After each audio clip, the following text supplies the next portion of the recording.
jump into There we go. So now we're starting. We're just chatting over here. Hey guys, welcome to another episode of the Great Unlearning Project podcast. This is Mark. This is Christine. And today we are diving into our next step in the unlearning process, our next key. Up until this point, I kind of like to review where we're at. We talked about stop doing what's not working for you anymore, stopping the insanity. Stop it. Stop it. Stop it. Do not continue. Okay? And then you got to create some space. You got to take a moment, take a beat, take a breath, and just create some space for yourself. We talked about what that looks like in the second episode around this, in this series. And then the third one, we talked about the purge. Why we got to get the toxicity out in order to actually allow what we want more of in. So away with it. Away with the junk in the trunk. Create space. Sorry. Of course you're laughing about that. I wasn't thinking anything. Okay. Anyways, you got to create space. You got to like get rid of the old to allow the new to come in. And then we talked about meditation. So today we are talking about, well, once we do these things, then what do I do? Because in the last podcast, I said, do we just go back to the same old crap? Do we just then go back? We felt good. We felt some relief for a second, and then we get to go back? Or do we come back different? And what allows us to come back different is this step, is the step of becoming the observer. So today we're going to talk about the next step, which is really about detaching and becoming an observer of our thoughts, of our patterns, of our behavior, of the energy we're operating in, instead of being it, watching it. So let's talk about why. What does that mean to you exactly? Why don't you kind of lead? When I say, when I say become the observer, what comes up for you? What does that even mean? Yeah. So this part of this step, this tip, if you will, is really, really important. Because here's what happens when you go on this journey of unlearning, right? I mean, the idea is like, we're going to unlearn the old patterns, beliefs, and practices, and habits, and lifestyles, and etc. that have been compounding to create the world that we currently exist in, love it or hate it. And, if there may be parts of it that you love and parts of it that you really don't love, which is probably what is driving you, to go and look for something. So when I start unwiring the old parts and then wiring in, new beliefs and patterns and habits, that means like the subconscious is literally shifting and changing. And as a result, the world that you perceive around you is going to perceivably start to shift and change. Now, that may show up in a lot of different ways. I might observe that suddenly somebody who used to be ornery or complacent, or somebody that you didn't love being around, you might suddenly, without really anything seeming, you don't do anything, all of a sudden you might start noticing something that you really love about that person. So that's something that we observe. That's a noticeable change in our environment, and when that happens, it's kind of joyful, right? Because I've been doing the work, right? I've been doing the deep inner work, and all of a sudden the world is showing up and giving me evidence that it's working, right? And that's the easy part. And those are the fun. Those are what's fun. In fact, when I'm working with my clients, I'm constantly asking them, whether they're going through unlearning project or not. I'm asking them, so what is the evidence that the world is showing up today to support the new and improving version of you? Right? And what's the evidence that the world is showing up? Because that trains them to become an observer. And it's like Tony Robbins says, where focus goes, energy flows, right? So if I'm focusing on all on things that are supporting the growth and supporting this new lifestyle or new version of you, then yay, right? Like yay, because I'm able to see it.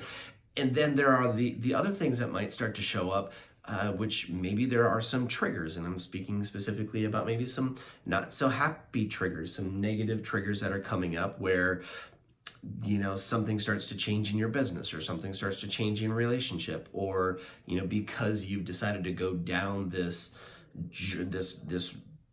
rabbit hole, if you will, of unlearning, right? Suddenly, like, parts of the world that are around you will also get to start to shift and change, but maybe sometimes these ones might be a little bit less comfortable. Yeah. And that happens sometimes too. And so what happens for a lot of us is we love the idea of growing and improving in life, and like, you know, having it be better, because that's the mission. We want it to feel better, be more comfortable. We want to be in more ease, more flow, etc. And we're also attached to the idea that some things shouldn't change on or the it's way. got to look a certain way. Or We're attached to the fact that, like, I'm all for change, I'm all for growth, I'm all for transformation, as long as ... And we have like 20 and it has clauses. it has to meet this very specific criteria, right? And if I'm going back in time, like as I began my own unlearning journey, and like, wow, if this would have shown up how I was predicting it would show up, then, you know, certain things would have gone flawlessly in the business, and customers would have showed up just a certain way. I'd probably still be married, right? You know, and in a relationship that probably was never going to be anything close to what I have now. And so when I'm attached to it having to look a certain way and the outcomes have to be in a certain order, what's going to happen as you go down this journey of unlearning is you're going to create friction for yourself. And so this is why this tip of becoming the observer is so important, because you have the opportunity to see as uncomfortable things and good things too, but specifically as uncomfortable things start to show up, rather than fight it, you might have the opportunity to step back and say, isn't it interesting how that showed up? Yeah. What are your thoughts? You said this so is my much. I'm on my well, this is on my I'm on my well it, because I spend a lot of time, you know, going through my own unlearning journey, obviously, because I'm always on it. And so I see a lot of things come up. It's like, that is exactly not how I thought that was going to go. Well, right? It's like, what do they say? Like, you know, sometimes the best answers are the unanswered prayers, right? And we've heard that sometimes the gift is actually the unanswered prayer, because what we thought we wanted wasn't actually what we wanted at all. And God had something much better in store for us.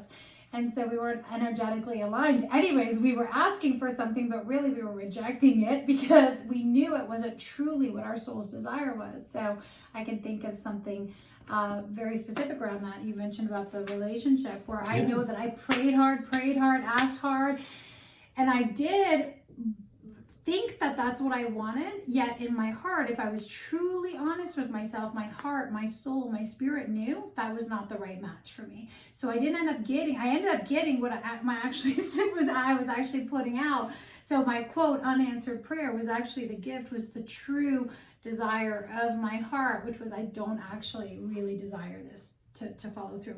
That's a different episode where we really talk about alignment. But what becoming the observer really means to me is it's an opportunity to create awareness. Really, there can be no change if you're not aware that there needs to be a change. There can be no shift if you're not aware that there needs to be a shift. And so what I can raise my hand to, and I know that you guys listening can raise your hand to a lot of times, it's like, I've been called out in the past where someone's like, well, you're doing this or you're acting this way. And I'm like, am I? Like, I didn't even know, right? Because we're mindless. We're not mindless, but we're mindlessly moving through the day, just repeating the automatic programming of the past. And so we've talked about the importance of stopping that. We've talked about the importance of creating space. But if I don't then decide to have awareness around, like, let me watch and actually see what's happening, I can just be stuck there blaming everyone else, and I'm still attached to it. So for me, it's like that point of awareness. Am I willing to go and take a look at this from the outside, from a different perspective? So if, like, God is looking down right now, what's God's point of view over this situation? You know, if I was a 3-year-old child looking at this, what is the 3-year-old child seeing?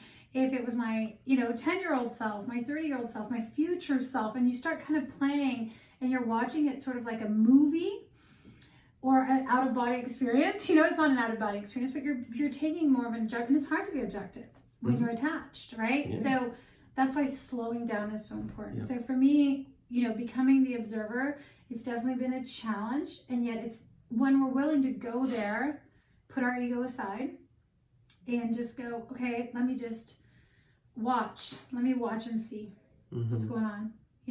without judgment. I think we don't go there because we don't want to feel judged. We don't want to judge ourselves. Yeah. And I don't want you to judge me. So a lot of times we stay in the dark or we stay mindless because we're like, well, this is just the way I am.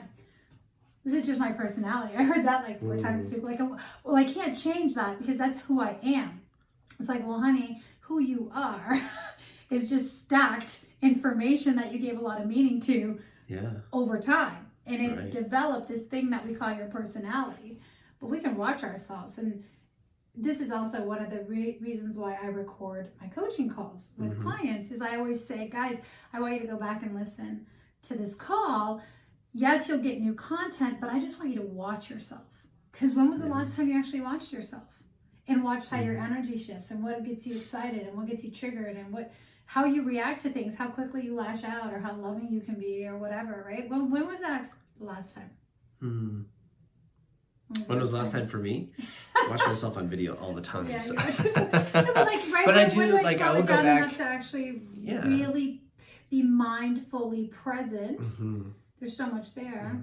Well, I just did, like, I recorded a keynote that I did last week, right? And, immediately, like, while I was still, like, in the spirit of the event, I happened to have an hour right afterwards. So I put my earbuds in, I went for a walk to go get some lunch, and I listened to the keynote again, and I'm like, oh, like that, like the energy of that was like super on point. That's exactly where I wanted it to be. That's what I was observing. And then there's these other parts where it's like, ooh, like that, could have been better, right? The energy could have been better around that.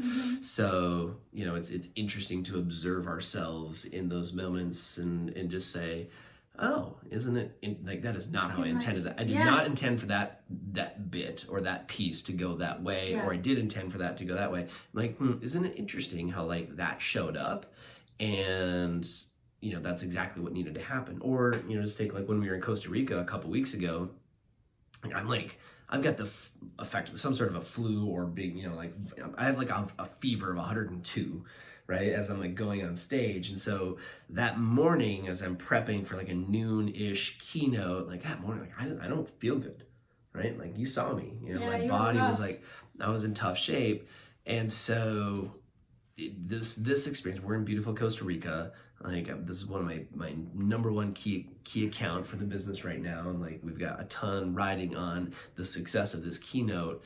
And at the same time, like I feel like hell. Yeah, you were burning up. He had a really high fever. I couldn't even get within like a foot of him because you were like radiating. Yeah, and so but what was interesting is because of that experience, because it went down that way, I was forced to slow down my thought. I was forced to slow my pace. And there were things in the audience that I picked up on because I was operating at a different energy than I normally do when I step onto a keynote, that I wasn't like accelerator down to the floor, like high energy like I normally am. And I saw some things and I adapted and adjusted my wording, my pace, my tone, what I was going to say next. And I adapted and adjusted on the fly. Because and the feedback has been phenomenal. The CEO has now referred me to another company that he's connected with, the chairman of the board, and like we're having a conversation on Monday, coming up. And so because of that, observe that as the observer, I see, sometimes these things, and this was even coming through in my meditation that morning as I was like trying to sleep the night before. I just kept hearing this voice in my head that said, trust me, trust me. Well, trust, you're working through trust right now a lot. So as you were talking, something came up that I was giving one of my clients some tools, and I just wanted, because there was a tool in there that you talked about, and we're kind of jumping ahead a little bit, but it's like, well, how do I even do this? How do I, start to become the observer? We'll talk about that a little bit and unpack it. But you talked about, and sometimes we're forced, right? We're forced. Like you were forced because you got sick. And yet I was actually giving this as an exercise to one of my clients last week. I said, if you had a big radio dial or like a speed dial on life, like you're watching life and there's a speed at which we usually all operate. Some of us are like fast movers, fast talkers. Some of us are really slow, right? But if we can just change the pace on the way that we're going. So I just gave her the challenge of like visualizing that she had almost like a dial that just put everything into slow motion. So as she was having these difficult conversations, just like watch them as if they're like super slow motion, right? Watch what the other person is. And now it's hard to have the same stuff running through you because we've interrupted the pattern. So I want to make sure that I'm clear that, this piece is so key, because as we become aware, we realize that we are not our experience, right? We are not the emotion. We get confused. People feel anger, they experience anger, or they experience something and they think, well, I am anger then. Like I must be angry. I'm an angry person. I'm a this, right? And we start to label ourselves. And we actually attach that meaning to our identity.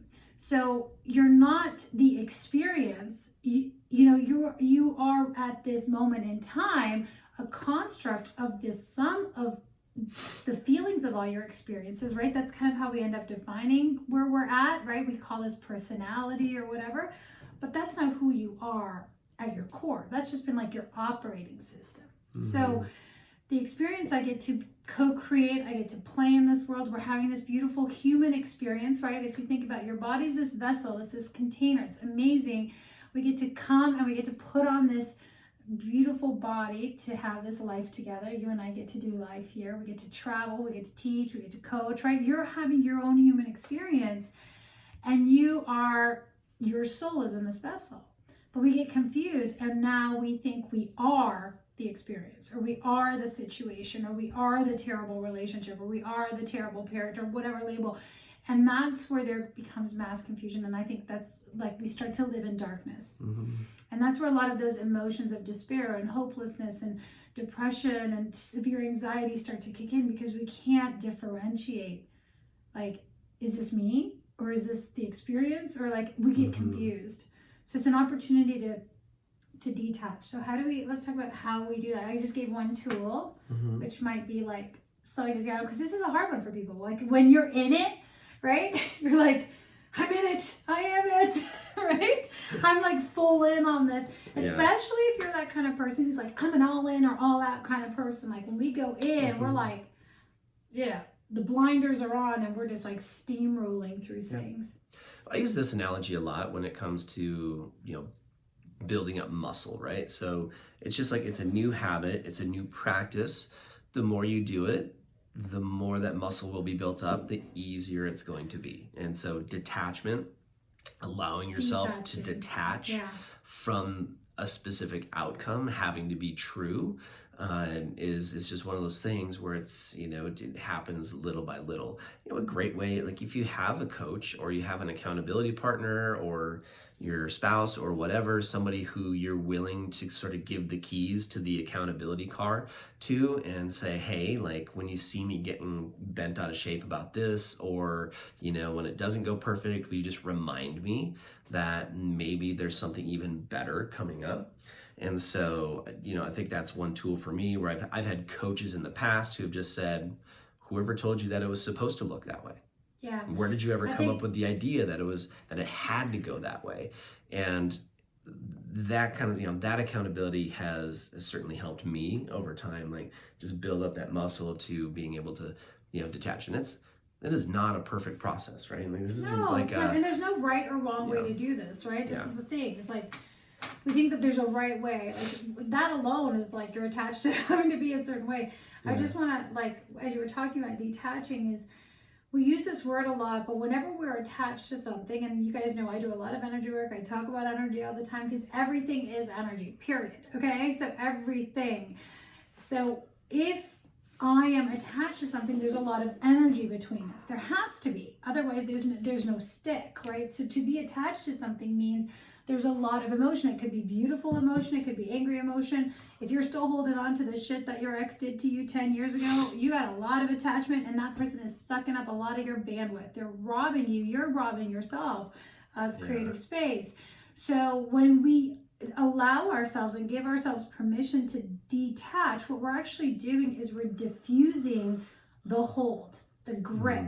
We're diffusing the energy. We're sort of like allowing it to dissipate. And so there's not that strong suction cup on you.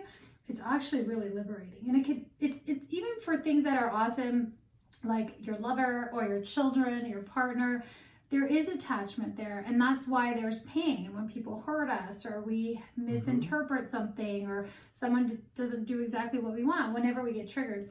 So for me, one of the tools that I really pay attention to, we talk about this a lot, is my body is the dashboard. I always say that, the body's the dashboard. So a huge thing for me is like I start to get really mentally congested and very hot, physically hot, fast, right? When I'm triggered, like I can feel my head is almost like, it feels like it's being stuffed with tissues. Like I can't think straight, and I start questioning myself. And if you're the observer for Christine, it's actually physically visible. It's awesome. Is it? I know it. I You see can it. see it. You see the tissues coming out of it. I can just I see feel that. very overwhelmed. Like I feel very mentally congested, and my head just feels heavy, and I'm hot. And that's just one. And your cheeks get pink. My cheeks get pink. My chest gets really tight, especially my upper back. We all do this. Like our body gives us signals. Cough. And a cough. Yeah, I have a cough that when I get anxious, I have this like that, you know, I'm trying to clear my throat. That's usually a Super sign. sexy. Is that sarcasm? Yeah. Well, sometimes I've noticed in the past is when I do that cough, it could be that I've had dairy because I am lactose intolerant. If it's not a food thing, it's often because I don't feel heard, or I don't feel like I'm able to communicate or express myself the way I want. I'm feeling choked. And so there's a story around like they don't hear me, or I can't be heard, or they don't value what I'm saying. And there's all this like old programming there that feels like I have to force or bark or yell or, you know, keep talking it out. So for me, the body, as I'm checking stuff, as I'm going through the day, or I'm in a situation with the kids or my team or you or whatever, and I start to experience it, I've just trained myself to become aware of what my body's doing. So when those triggers go off and I'm feeling hot, it's like, whoa, okay, what? I just asked myself that question, like, what am I telling myself right now? Like, what's the illusion? What's the movie that, you know, I'm listening to right now? What's the story I'm telling myself? And there's a great resource on this where you can literally go read. You can Google it or just pick up a copy, super cheap from Amazon, called "You Can Heal Yourself" by Louise Hayes. And Louise Hayes was the founder of Hay House Radio, which has all like the, you know, in your new age spiritual books from Wayne Dyer and so many, you know, amazing authors in that world, Abraham Hicks books, those kind of things. So, but you can heal yourself, and what's listed out in there is like it literally gives you like when this part of your body is acting up. Like let's just say you've got like my right heel has been, you know, hurting a little bit. And I can blame that on a workout. It very well could be a workout, but that's like sometimes it hurts after a workout, sometimes it doesn't. And so what I'm looking at is like, okay, why is that heel, you know, the heel on my body, like what's that about? And often that's about like, you know, not willing to step forward. And if it's in the right side of your body, then it's usually in your business. If it's the left side, because that's the masculine. If it's the left side, it's the feminine. Usually that has something to do with your relationships. So, you know, like that had, you know, come up for me. So I look into it, and then I'm tuning in my meditation, go back to last week's episode and talk about meditation. So now I'm thinking, so what is this? Where do I get to start to move forward? And then I'm listening to my intuition start to tell me that. So I'm observing literally physical pain that can come up in the body, can be that dashboard, like you said, that indicator that's, you know, helping me, you know, get clued in, you know, things like stuffy noses, earaches, elbow. I mean, like literally every part of the body is listed out pretty much in the book, and it'll kind of tell you where to look and at least give your mind a clue where to start looking for some of that to observe. Yeah, and as you love this work, this is like the stuff that totally jazzes me up after, you know, 20 years in the health and wellness space as well. And as a practitioner, whenever I have done assessments on people and we write programs for them, and now I'm just really into the mental, emotional, spiritual work, because what I realized was, look, you know, no matter what the ailment is, no matter where the weakness or the imbalance is, there's biomechanical things that we can do. Whether it's wanting to lose weight, you want to lose weight, you know, there comes a point where we give you the tactical stuff, we give you the strategies, we give you the recipes, we give you the plan.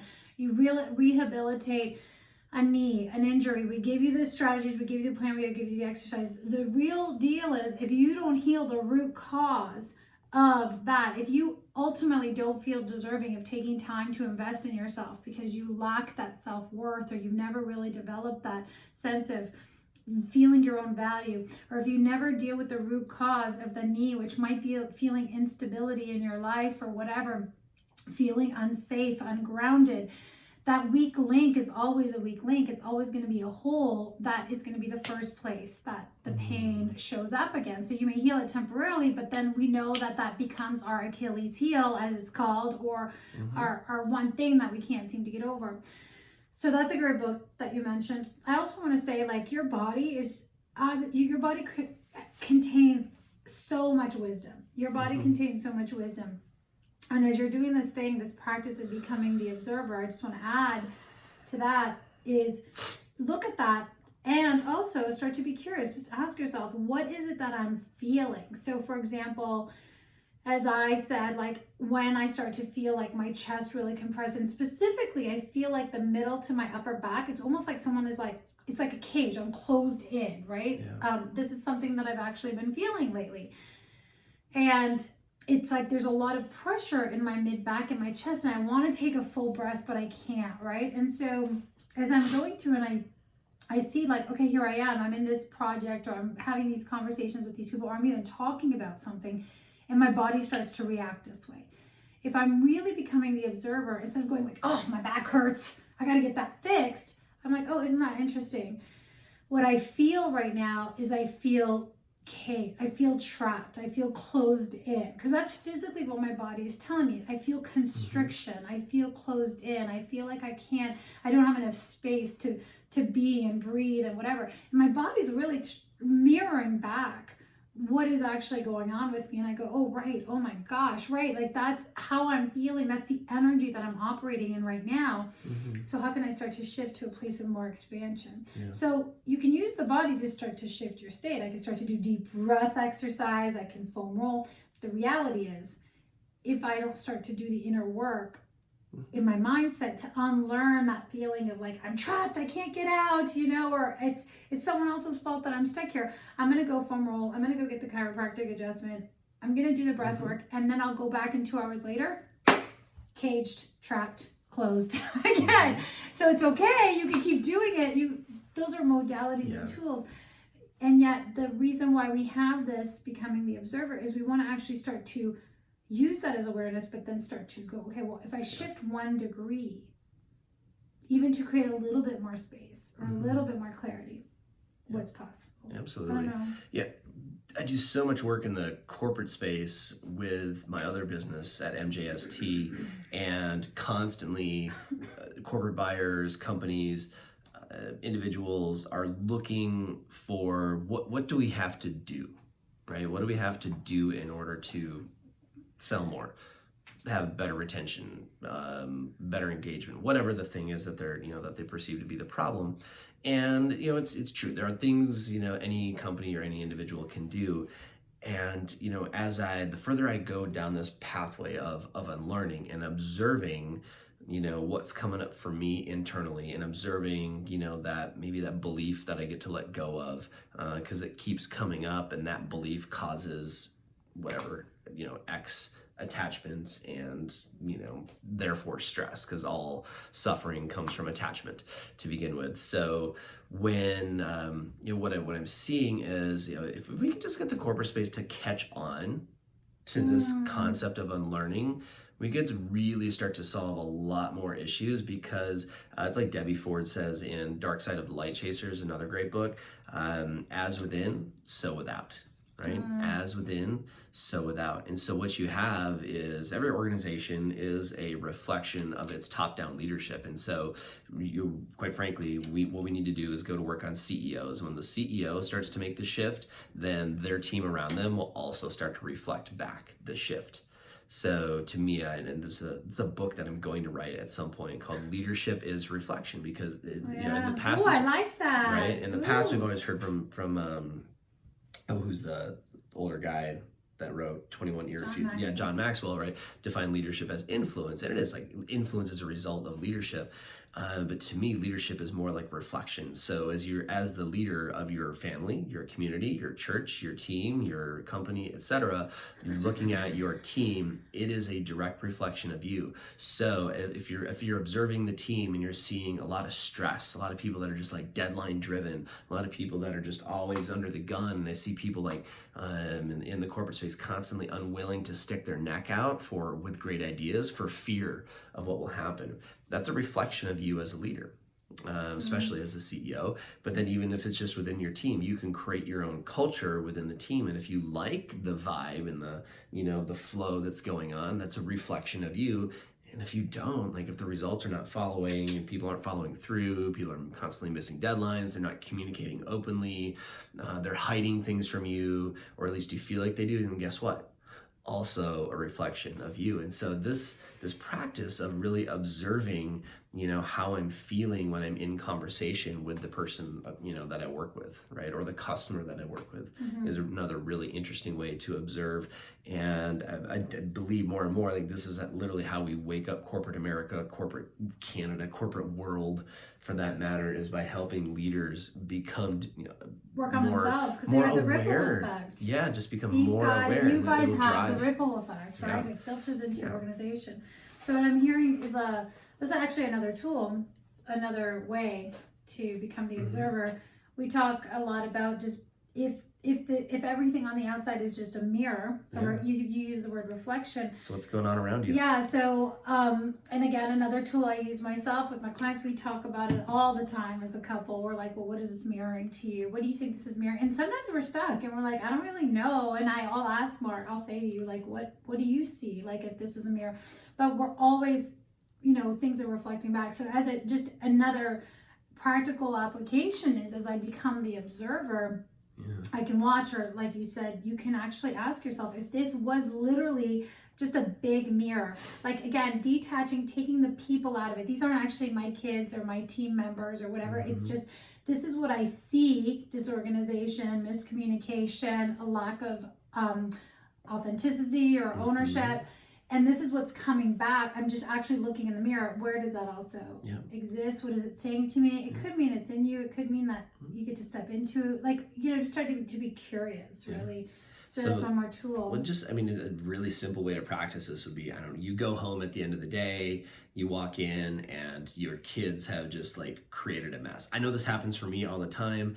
And I'm not like a super tidy, neat, organized, have to have everything yet, right? So this has been something that's been coming up for me recently, is the week when the kids are at my house, I just noticed, holy shit, we have to run the dishwasher twice a day just to keep up on dishes, especially on the weekend. And we get to, I just noticed, I'll get the kitchen, Friday night, whatever, Thursday night before they get there, looking, impeccable. And then the next thing you know, there's shoes on the floor over here. There's a backpack on the counter. There's because we don't have good habits about where to put our school things when we come home from school at the end of the day at my house yet. And so I notice, but if I find myself getting triggered, I can observe the feeling of what's going on. Just so what would the feeling be there? What would you be experiencing actually? Because this is important, guys, because we make it about the thing. We make it about the shoes or the dishwasher or the people, and that's where we're missing the mark. That's where we stay in the old program. If you're still saying you do this and this irritates me, we're speaking kindergarten language, right? We need to graduate. We are evolved. We are speaking at a higher conscious level. Right. So what is it that you're actually seeing or experiencing in the moment? It's really easy for it to become about the backpack that just got thrown down on the computer or whatever, or just the bread and the peanut butter that got used and then not put away. And at the end of the day, for me specifically, as I observe myself, I have that, but then I look over at my standing desk over in the corner, and here's a stack of mail that I need to go through, right? Or that I get to go through here at some point in the near future, a stack of unpaid bills or whatever the thing is. And so all it is just reflecting back to me that I've got some shit to clean up too. Right? Or there may be some things that this is another one that came up lately, is I had some things that were due for other people, right? And so when I started to see the clutter pile up, well, now this is clutter that's piling up for me, because I mean, sometimes I can get the kids to come in and clean it up, but then I got to like go through that whole process. And sometimes it's just easier for me to clean it up for them. But I notice like, that's just triggering the real fact is like what I'm most triggered about that stuff is when I also have things that are You have the most due shit for that- other yeah, people, exactly. right? So this just becomes another reflection of that. So if I see it for what it is, which is like, this is just It's showing really me important like, what you just said though. The more triggered you are by the situation, the bigger the mirror. Like you got to look in. So why do you think it's so hard? Because this is a hard one for guys. Like guys, this is a hard one. It's hard for us sometimes. And the more you do the work, the easier it gets. It becomes part of your practice and who you are. You just start to get good at asking this. Yet it's also, there's a lot of resistance around this. And I know what's coming up for me is I think about like what I believe. Instead of like teaching here, I want to say like, why do you think it's so hard for people to actually ask themselves that question? What is this mirroring back to me? Why do we resist that? Yeah, it's interesting.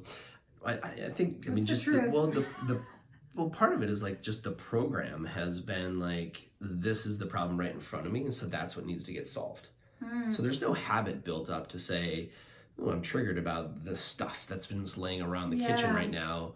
What is that saying about me, right? We're not programmed to stop. We're programmed to fix things. Yeah, we're programmed, especially Stop dudes. that. Like, do what I want. Like, I will just, you know what, I'm just going to throw some new hooks up on the wall. Right. I'm going to put the backpack and hang the coats and put the Just shoes fix over it. there. Like, Make it just go fix away. that problem, right? Never really dealing with what it's Right. really about. Now, Make it go away. and, and what's interesting is I'm just talking through this and observing it for what it is right now. Like, there are days when that happens, when I don't have all those other things going on, and I don't get triggered about it. I'm like, I call everybody back into the kitchen. I'm like, hey, check this out. There's stuff all over the place, guys. Guess what we get to do with it now, right? They're like, okay, I got it, Dad, right? And then put it away. Like, it's super simple, right? And I'm not.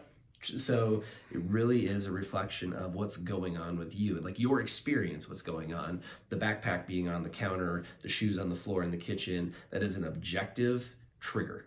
Yeah. It has So no we feeling. don't want to go didn't do there it. because we're like, well, no, I'm just going to fix it. I'm just supposed to fix it. That's the old programming. So part of that is old programming. Something that comes up for me is like, it's hard to raise your hand and say like, I like blaming other people, but holding a mirror means somebody has to take responsibility, and that mirror is reflecting back on us. So it's much easier to place the blame and the responsibility on someone else, saying, well, the reason why this is the way it is because she is irresponsible, doesn't care, doesn't respect me, blah, blah, blah. So it's easier to blame the person, to blame the spouse who isn't showing up for you right now the way you want because they're just an asshole or whatever, right? Like, it's just who he is. But holding a mirror up would require that we take ownership for it and we take responsibility at some level. And some people aren't ready for that or don't want to, or that feels scary, because once you see and you have responsibility, then you have to you're actually acknowledging that you're making a choice about it.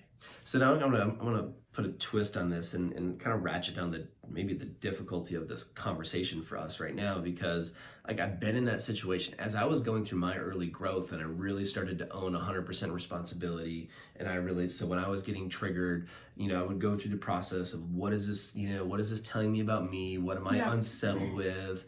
What triggers do I need to let go of or work on, or like what is this reflecting back to me? And I was in a very difficult relationship. Yeah. Right.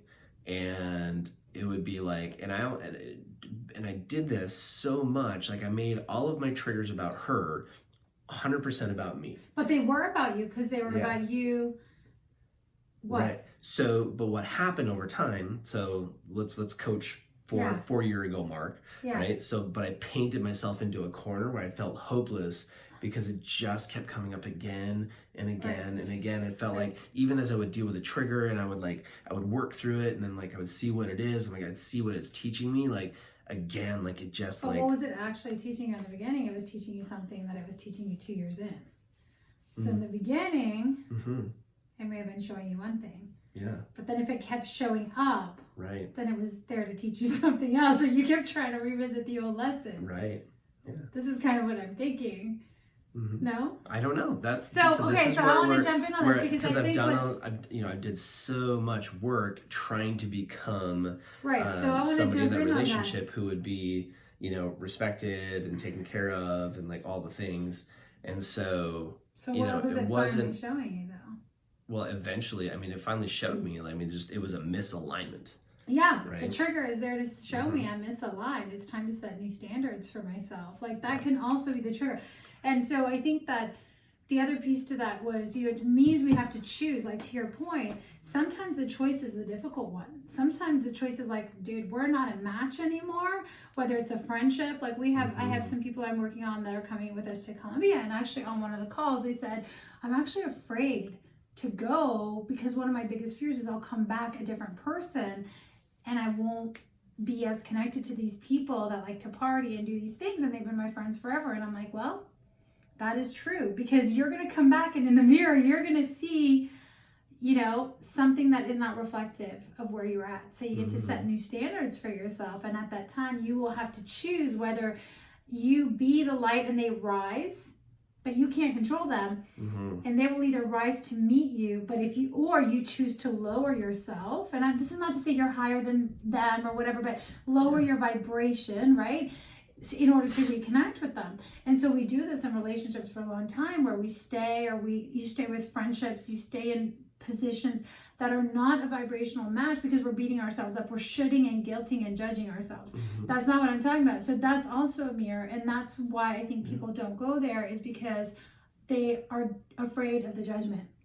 Right? Like if I see this, then I'll start judging myself, or I'll feel judged, or I'll feel ashamed or embarrassed or guilty. And I mean, I can totally relate to that, right? Because it's the same thing as I was doing inner work. I was having very similar experiences, and it was I kept trying to talk myself into staying, and like, okay, I get to be more compassionate, I get to be more understanding, but as I was doing it, everything in my body was like it was so much mental, physical, and emotional energy, so much.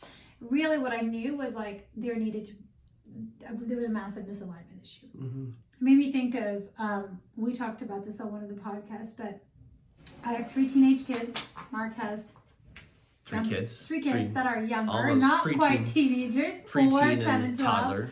My kids are 14, 16, and 18. So when we came back from the first trip to Colombia, it's been a year. This will be our second round. This will be a year. We're going to do a 1-year episode when we're down there. But one of the things I really worked on my first trip down was really falling radically in love with myself again, like really honoring my worth, my value, and respecting myself. Because one of the things that I felt in my previous relationships was I constantly struggled with feeling disrespected. I always felt disrespected. The way I was talked to, I just didn't feel supported. I didn't feel respected. And so I did second day of ceremony, it was like I talk about being bathed in love, being bathed in like feeling so worthy, so beautiful, so respected, so like this is what it feels like when someone really honors you. And that's where my king showed up, by the way, my Mark. It's the second day of ceremony.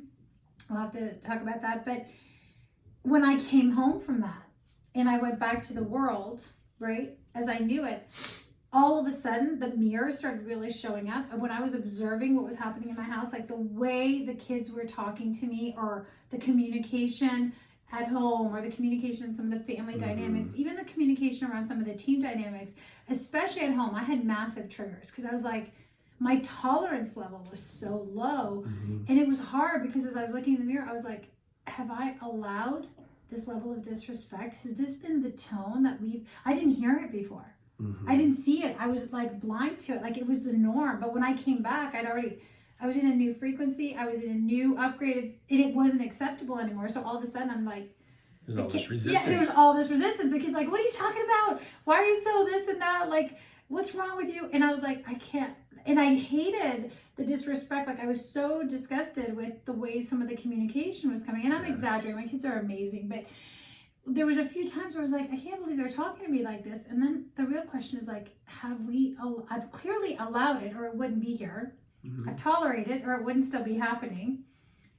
And if they're talking to me like this, it must mean that at some point I either had zero self-respect and no boundaries and just allowed them to do it, or I also spoke to them that way. And that's hard.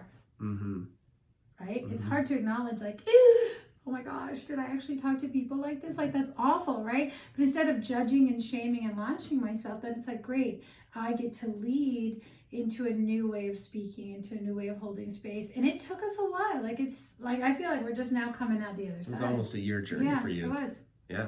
So one important point I just want to kind of draw out of that, because I think I really want people to understand, like, whether you do plant medicine or not, as you go down this journey of unlearning in order to create the new and better you and allow the most amazing things that are just available to you and waiting for you.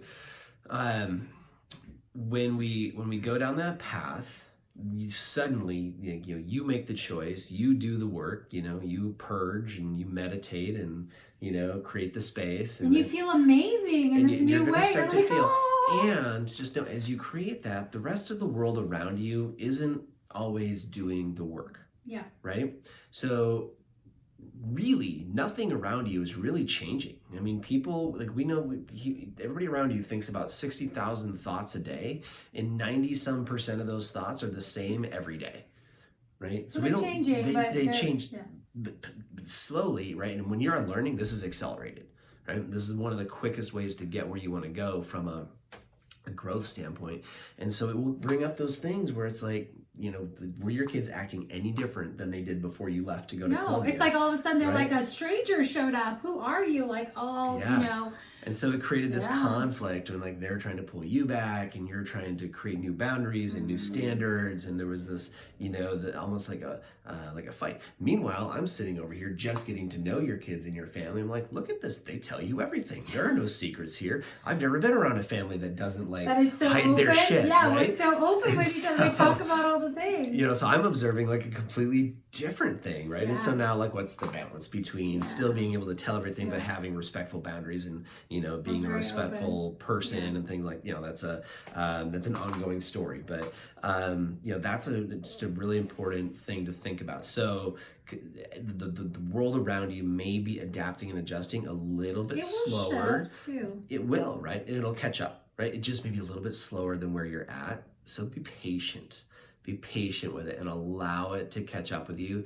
And that's the power of being the observer, is it allows you to see it for what it is. And, like, in your word is literally just, or your phrase is, or isn't that interesting?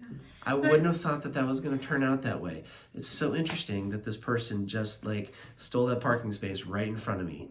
Interesting. I wonder what this trigger that I'm feeling right now, what is that showing me? What is this, what is this tipping me off? Now, one more piece that I wanted to get into. Wait, I want to say something about that. Okay. About the unlearning. I'm pausing. I will pause. I made a note, so I know I'm coming back to it. So, because we keep saying the word unlearning.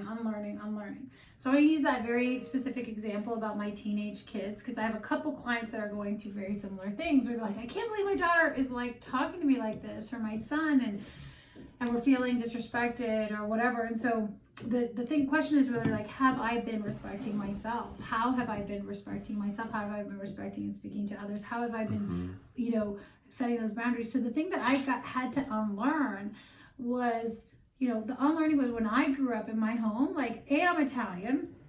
So we're very vocal, and to Mark's point, like, we don't hide things. Like, we talk about all the things. This is so different than my English-Irish heritage. Right? Which is awesome. Like, I could totally tell you to screw off, and then the next minute we're kissing and hugging. I'm like, what's the problem? Come on, like, get over it. We're fine. And then meanwhile, the Irish person just wants to hold a grudge for 3 days and not talk to you, right? Do you know what's funny? Sorry to, like, I was, like, literally, like, having this thought. I was like, fuck, what if we're at, like, a family event and, like, she gets into it with one of my sisters? She's going to be able to blow it off in 3 minutes, and my sisters are never going to forget about it. Probably, right? Because I'm just like... And I love them, right? But that's just, like, our heritage. Like, we just, like, it's like... Hold on to shit. Once the trigger is there, like, it is in, and, like, the grudge is... Yeah, you're fucked. So, but that's a learned behavior. So in your house, that, like, your dad did that, right? You guys got the silent treatment for days. So there was, like, this fear. Where in my house, it was like... Everything's on the table. We talk about all the things. I'm telling you exactly what I think about you, and I'm telling you how I want to. And he who speaks the loudest gets the most attention.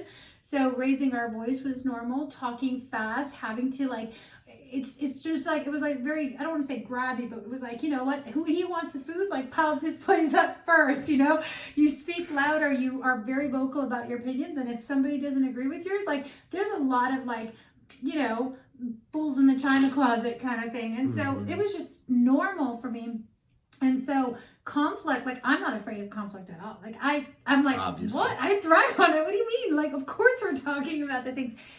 And that's a good thing, but the how we go about it wasn't working anymore, right? So I want to keep the peace that we are able to talk and we create space and we can work through. Conflict is not a bad thing. It doesn't mean we love each other any less, but there's a way that we can communicate that doesn't require yelling or being disrespectful or whatever, right? Like there's a way to honor people's independence and freedom, which is, I'm really big on creating the space for the kids to be free and independent and make their own choices in a way that is still honoring and respecting me as a mom, right? Versus, screw it, my kids are wild and free, they get to do whatever they want whenever, right? Which is kind of like the way we were kind of going. So you hold on to the pieces that are still in alignment, that are working well. And I always say, like, what got me here won't get me there. So it's like, great, what are the components I want to hold on to, and how do I elevate in beautiful consciousness and come from a place of love? And so I just wanted to talk about that, because the unlearning was, it was asking me a better question. It wasn't any longer, how do I get my point across or whatever. It was, right, how can I now come from a place of love and kindness and respect and address the conflict in a loving way, right? And so I started asking myself a different question. And it wasn't about the other person's response. Is really important, because people will come home or come out of a coaching session. I had one guy come out of our retreat. He's like, I felt amazing. And then I got in the car and like, I did the thing you said and my kids didn't respond. And I'm like, well, who did you do it for? Like, we're doing it so that we are in the practice of being what we're talking about. I'm in the practice of being someone who respects herself, who honors herself. As I practice being in that space and I just am in that space, things will start to align. But if I go one time and I'm like, okay, I'm going to respect myself, here's the new rules, and then all of a sudden you don't follow my rules and I'm pissed, go, Christina, it didn't work. Right. Well, okay, I'm not doing it so that I can control you or get something. That's not the defining moment. The defining moment is how I feel when I'm creating self-respect for myself. And so here's what's going to come up little by little. I think we'll get into this in the next episode around practicing curiosity as well. So when things are showing up, let's say, so you decide to make the shift, and like in the very, like you make the decision, you even do the thing or start the new practice, and then like in the very next minute, the physical manifestation doesn't necessarily line up. No. Yes, this is what I'm talking about. Like, practice some patience, because it takes time. Like, unlearning is fast. The world out here is very slow, right? The 3D world is very slow, but this 5D world that we can live in up here and that we can create from is incredibly fast. It just, be open to the idea that it might show up a little bit differently. And this is the last point that I wanted to dive into quickly, because this is something that it actually came through in conversation last night when we were getting ready for dinner. And this is, it's tough to really explain what I mean by you have no idea how powerful your subconscious is. But if you're, it is the driver of your ship. you don't, and I literally don't. Like, in maybe if you come with us to Columbia, you'll start to get a grasp of like just how big and expansive it is. This subconscious is you are connected through it to God, the universe, like in all the energy and all the space and all things at all times. And so the hypothesis is that your subconscious is so much more powerful than you can even get credit for. And then what we do is, because we're so attached to being in control, because this is what kind of keeps our bodies safe and alive. And so the human part of the brain, the conscious part of the brain, that's so small and so much less powerful than the subconscious, it starts to sort of bottleneck the power of that subconscious mind. And here's where I'm going with this. So when things show up that maybe just aren't quite right, or that deal doesn't go the way you thought it was going to go, or the conversation at home, or your spouse isn't showing up quite that way that you were hoping they would, as these things are evolving and starting to show up, the other observation you might make is just like, I'm interesting, and this is going to play into that curiosity thing for next time. I wonder what my subconscious is up to. Because here's what I can tell you, and I just know this, like I know that the table down here below me is the color white, at least in this reality. Your subconscious is working ahead of you right now. It's working ahead of what you know. And it always has your highest and best interest in mind. what we get to do in this unlearning process is try to get out of its way. Yeah. And just It's really start to about what are the trust things that are in the and way just start that to we be, get to undo, and just start to have faith that it's working. And, so when something shows up, good or, good, the way you wanted it to or not the way you wanted it to, you can simply just ask the question, I wonder what my subconscious is up to today. Yeah. I wonder what it's helping me, get in touch with or learn. And that really kind of summarizes this and ties together this conversation about being the observer and then starting to practice curiosity, which is what we're going to get into on the next episode. Maybe a little bonus episode here in the middle that we're going to have from Costa Rica celebrating the 1 year. Colombia. We're going to Colombia next Wednesday. We're leaving 7 days. A year ago, we started the podcast in Cartagena. If you guys haven't listened to it, it was a great podcast. We were actually in the streets. The musicians were playing in the background. It was like super fun. Yep. Go back and listen to episode 1 when it was still the Mark and Christine show. So go listen to season 1, which was the Mark and Christine show. Now has evolved as we've evolved. Let go of the attachment that it had to stay the thing that we called it the first, to begin with, right? Yeah. We really renamed the podcast, and now even more people are listening and downloading and unlearning all the way through to that next best, highest version of themselves. Yeah, I just want to I thought this was an awesome conversation today. I thought we did a lot.